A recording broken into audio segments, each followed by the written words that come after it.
The Power of Now, a guide to spiritual enlightenment. Chapter 1. You are not your mind. The greatest obstacle to enlightenment. Enlightenment. What is that? A beggar had sitting by the side of a road. For over 30 years, one day a stranger walked by, spare some change, murmured the beggar, mechanically holding out his old baseball cap. I have nothing to give you, said the stranger. Then he asked, what's that you are sitting on? Nothing, replied the beggar. Just an old box. I have been sitting on it for as long as I can remember. Ever looked inside? Asked the stranger. No, said the beggar. What's the point? There is nothing in there. Have a look inside, insisted the stranger. The beggar managed to pry open the lid. With astonishment, disbelief, and elation, he said he saw that box was filled with gold. I am that stranger who has nothing to give you and who is telling you to look inside. Not inside any box as in the parable, but somewhere even closer inside yourself. But I am not a beggar, I can hear you say. Those who have not found their true wealth, which is the radiant joy of being and the deep, unshakable peace that comes with it, are beggars. Even if they have great material wealth, they are looking outside for scraps of pleasures or fulfillment, for validation, security, or love, while they have a treasure within that not only includes all those things but is infinitely greater than anything the world can offer. The word enlightenment conjures up the idea of some superhuman accomplishment, and the ego likes to keep it that way, but it is simply your natural state of felt oneness with being. It is a state of connectedness with something immeasurable and indestructible, something that almost paradoxically is essentially you and yet is much greater than you. It is finding your true nature beyond name and form. The inability to feel this connectedness gives rise to the illusion of separation from yourself and from the world around you. You then perceive yourself, consciously or unconsciously, as an isolated fragment. Fear arises, and conflict within and without becomes the norm. I love the Buddha's simple definition of enlightenment as the end of suffering. There is nothing superhuman in that. Is there? Of course, as a definition, it is incomplete. It only tells you what enlightenment is not. No suffering. But what's left when there is no more suffering? The Buddha is silent on that, and his silence implies that you will have to find out for yourself.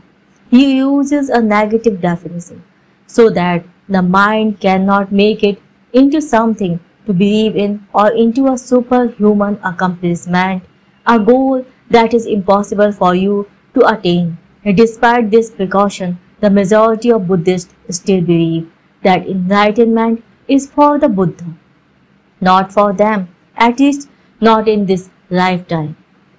You use the word being. Can you explain what you mean by that?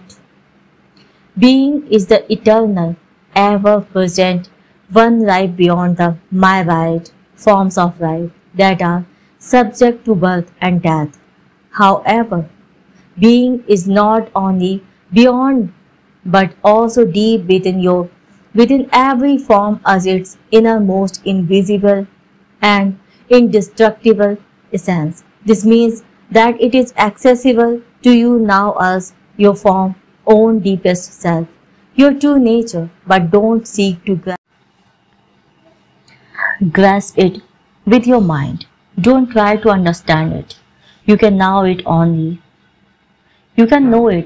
when the mind is still, when you are present, when your attention is fully and intensely in the now. Being can be felt, but it can never be understood mentally. To regain awareness of being and to abide in that state of feeling realization is enlightenment. When you say being, are you talking about God? If you are, then why don't you say it?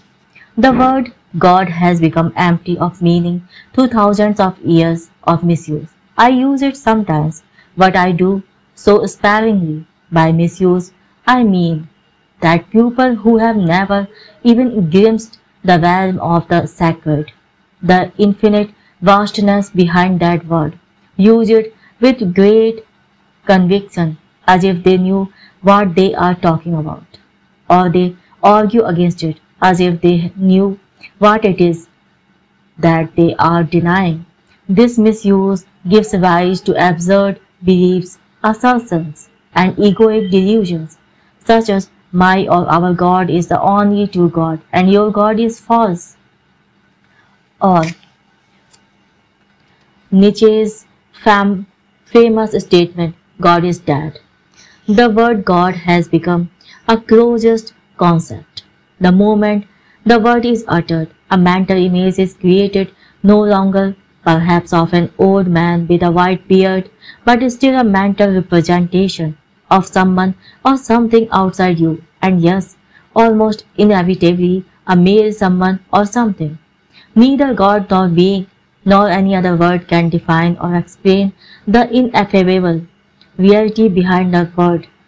So the only important question is whether the word is a help or a hindrance in enabling you to experience that toward which it points. Does it point beyond itself to that transcendental reality, or does it lend itself too easily to becoming no more than an idea in your head that you believe in, a mental idol?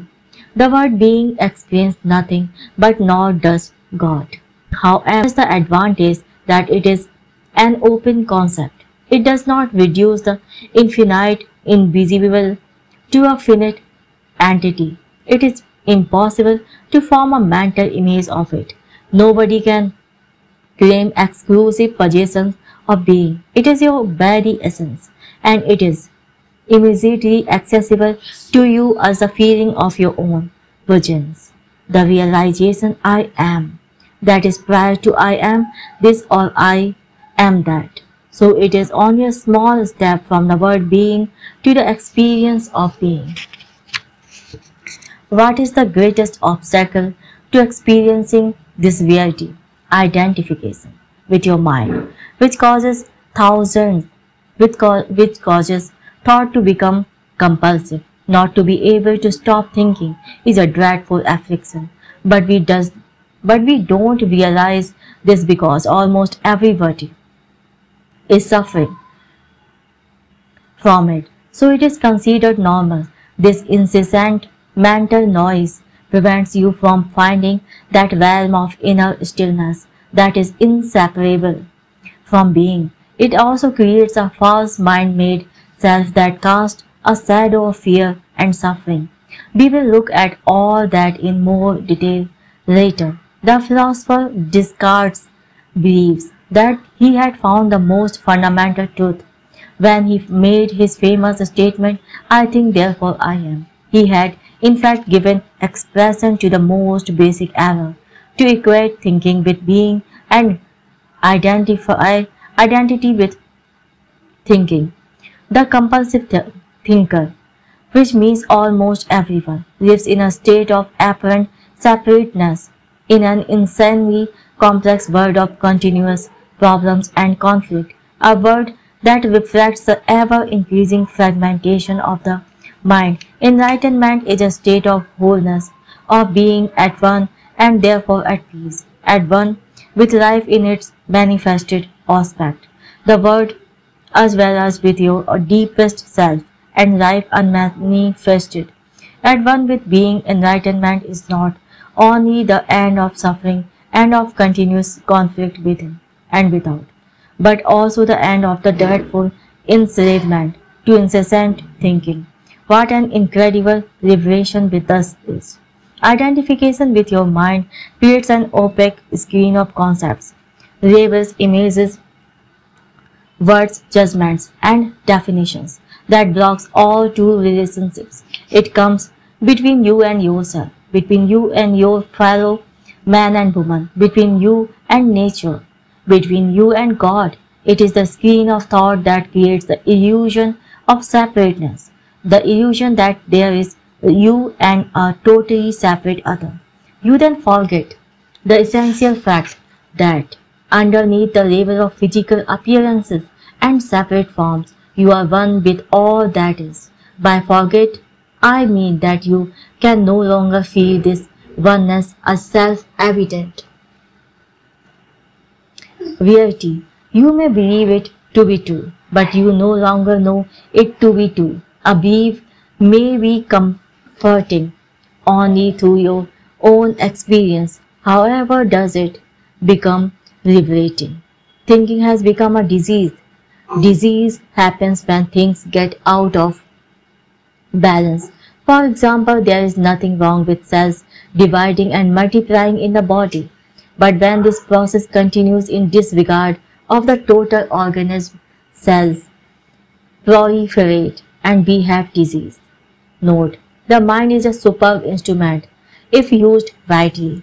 Used wrongly, however, it becomes very destructive. To put it more accurately, it is not so much that you use your mind wrongly. You usually don't use it at all. It uses you. This is the disease. You believe that you are your mind. This is the delusion. The instrument has taken you over. I don't quite agree. It is true that I do a lot of aimless thinking, like most people, but I can still choose to use my mind to get and accomplish things, and I do that all the time. Just because you can solve a crossword puzzle or build an atom bomb does not mean that you use your mind. Just as dogs love to chew bones, the mind loves to get its teeth into problems. That's why it does crossword puzzles and builds atom bombs. You have no interest in either. Let me ask you this thing. Can you be free of your mind whenever you want to? Have you found the off button? You mean stop thinking altogether? No, I can't. Except maybe for a moment or two. Then the mind is using you. You are unconsciously identified with it. So you don't even know that you are its slave. It's almost as if you were purchased without knowing it. And so you take the purchasing entity to be yourself. The beginning of freedom is the realization that you are not the purchasing entity, the thinker. Knowing this enables you to observe the entity. The moment you start watching the thinker, a higher level of consciousness becomes activated. You then begin to realize that there is a vast realm of intelligence beyond thought. That thought is only a tiny aspect of that intelligence. You also realize that all the things that truly matter, beauty, love, creativity, joy, inner peace, arise from beyond the mind. You begin to awaken, freeing yourself from your mind. What exactly do you mean by watching the thinker? When someone goes to the doctor and says, I hear a voice in my head, he or she will most likely be sent to a psychiatrist. The fact is that, in a very similar way, virtually everyone hears a voice, or several voices, in their head all the time. The involuntary thought processes that you don't realize you have the power to stop, continuous monologues or dialogues. You have probably come across mad people in the street incessantly thinking or muttering to themselves. Well, that's not much different from what you and all other normal people do, except that you don't do it out loud. The voice comments, speculates, judges, compares, complains, likes, dislikes, and so on. The voice is not necessarily relevant to the situation you find yourself in at the time. It may be reviving the recent or distant past, or rehearsing or imagining possible future situations. Here it often imagines things going wrong and negative outcomes. This is called body.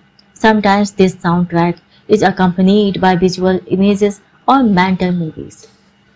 Even if the voice is relevant to the situation at hand, it will interpret it in terms of the past. This is because the voice belongs to your conditioned mind, which is the result of all your past history as well as of the collective cultural mindset you inherited. So you see and judge the present through the eyes of the past and get a totally distorted view of it. It is not uncommon for the voice to be a person's own worst enemy.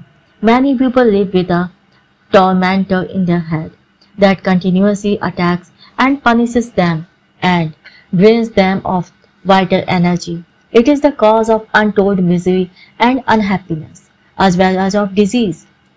The good news is that you can free yourself from your mind. This is the only true liberation. You can take the first step right now. Start listening to the voice in your head as often as you can. Pay particular attention to any repetitive thoughts, pattern, those old gramophone records that have been playing in your head perhaps for many years. This is what I mean by watching the thinker. What is another way of saying? Listen to the voice in your head. Be there as a witnessing presence. When you listen to that voice, listen to it impartially. That is to say, do not judge. Do not judge or condemn what you hear. For doing so would mean that the same voice has come in again through the back door. You will soon realize there is the voice, and here I am listening to it, watching it. This I am realization, this sense of your own presence is not a thought. It arises from beyond the mind. So when you listen to a thought, you are aware not only of thought but also of yourself as the witness of the thought. A new dimension of consciousness has come in. As you listen to the thought, you feel a conscious presence, your deeper self, behind or underneath the thought, as it were. The thought then loses its power over you and quickly subsides because you are no longer energizing the mind through identification with it. This is the beginning of the end of involuntary and compulsive thinking. When a thought subsides, you experience a discontinuity in the mental stream, a gap of no mind. At first the gaps will be short, a few seconds perhaps, but gradually they will become longer. When these gaps occur, you feel a certain stillness and peace inside you. This is the beginning of your natural state of felt oneness with being, which is usually obscured by the mind. With practice, the sense of stillness and peace will deepen. In fact, there is no end to its depth. You will also feel a subtle emanation of joy arising from deep within, the joy of being. It is not a trance-like state, not at all. There is no loss of consciousness here. The opposite is the case. If the price of peace were a lowering of your consciousness and the price of stillness is lack of vitality and alertness, then they would not be worth having. In this state of inner connectedness, you are much more alert, more awake than in the mind-identified state. You are fully present. It also raises the vibrational frequency of the energy field that gives life to the physical body. As you go more deeply into this realm of no mind, as it is sometimes called in the East, you realize the state of pure consciousness. In that state, you feel your own presence with such intensity and such joy that all thinking, all emotions, your physical body as well as the whole external world become relatively insignificant in comparison to it. And yet this is not a selfish but a selfless state. It takes you beyond what you previously thought of as yourself. That presence is essentially you and at the same time inconceivably greater than you. What I am trying to convey here may sound paradoxical or even contradictory, but there is no other way that I can express it. Instead of watching the thinker, you can also create a gap in the mind stream simply by directing the focus of your attention into the now. Just become intensely conscious of the present moment. This is a deeply satisfying thing to do in this way. You draw consciousness away from mind activity and create a gap of no mind, in which you are highly alert and aware but not thinking. This is the essence of meditation. In your everyday life, you can practice this by taking any routine activity that normally is only a means to an end and giving it your fullest attention so that it becomes an end in itself. For example, every time you walk up and down the stairs in your house or place of work, pay close attention to every step, every movement, even your breathing, be totally present. Or when you wash your hands, pay attention to all the sense perceptions associated with the activity. The sound and feel of the water, the movement of your hands, the scent of the soap and so on. Or when you get into your car, after you close the door, pause for a few seconds and observe the flow of your breath. Become aware of a silent but powerful sense of presence. There is one certain criterion by which you can measure your success in this practice, the degree of peace that you feel within. So the single most vital step on your journey toward enlightenment is this: learn to disidentify from your mind. Every time you create a gap in the stream of mind, the light of your consciousness grows stronger.